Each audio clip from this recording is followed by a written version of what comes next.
Alright folks, been reading a lot of the forums for Subaru, trying to figure out where the heck the PCV valve is on my 2009 WRX. So this is going to include 2008 through 2012, and no one could get the location right.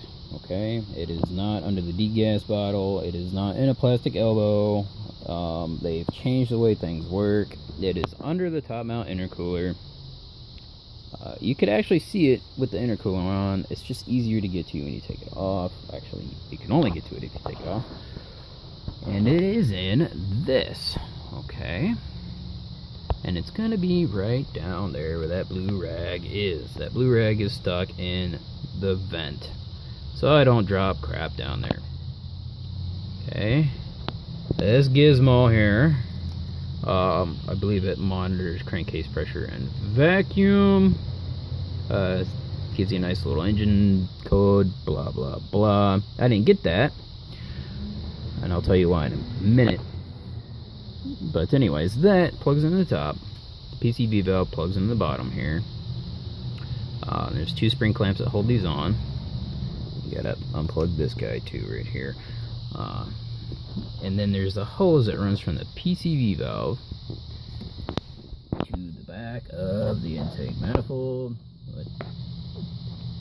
and it attaches at that nipple right there. That is just a nipple. That is not a PCV valve. I know some are metal and they look just like that. That's just hollow, okay? So other side of the PCV valve is going to go into this hose that goes in the nipple. Two spring clamps hold this on, not a big deal. Okay, now there's these guys. I've seen people just pry crap out of the hoses. Even the Grim Speed videos, they just pry crap out of the hoses. They don't release these clamps. Release these dang clamps, because whoever was in there before and replaced the PCV valve before I've owned this car pried on the backside of this clamp, damaging this hose right here. This is one of the reasons why I did not get a code, because when this valve failed right here, and it actually failed, I know you guys, no, it doesn't click, it doesn't work, just spray it out, not a big deal. Well, there's a seat in there, and you have to remember this is a turbo car, so you're gonna have positive pressure going back, forcing back against this valve at times when it's not under vacuum. Okay,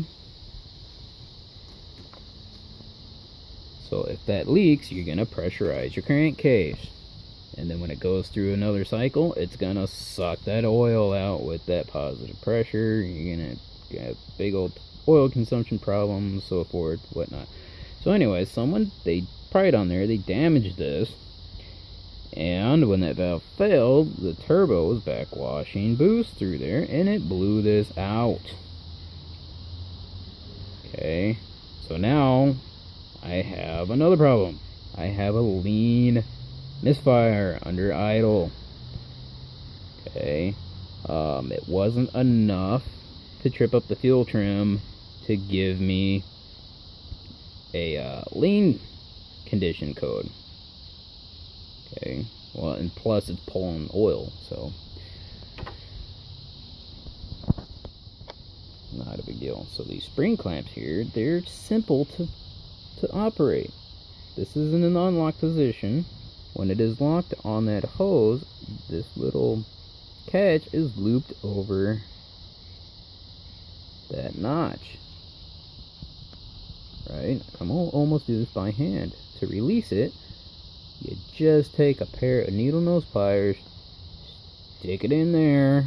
See how it has this nice little double bump? One side in there, one side on the back of this. Just squeeze it, and that will pop off. Pink, not a problem. Pull the hose out. Okay, to reuse these, you just take your needle nose pliers,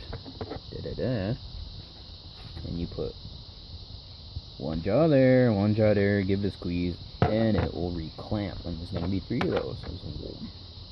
Okay, corresponding to this. One up here, and that goes to that electronical gizmo. One here that clamps the PCV valve in. This is the new one, like this. And then one that holds this guy to the crankcase vent, and this is going to be in this orientation, like that. Okay, just like that, and you can get in there with needle nose pliers and pop that off, not a big deal, and reclamp it.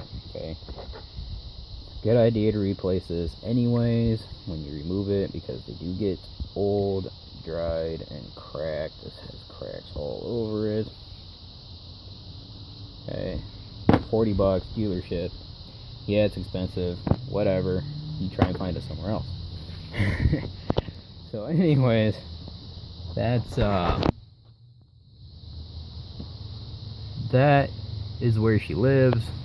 That's what you need to do to access it. It's a good idea to do an induction cleaning, because you have been pulling that oil through the system and it's been cooking on the backside of the valves. Just make sure you get her running right. Other than that, it's not too big of a deal to access. Alright, just thought you guys would like the information.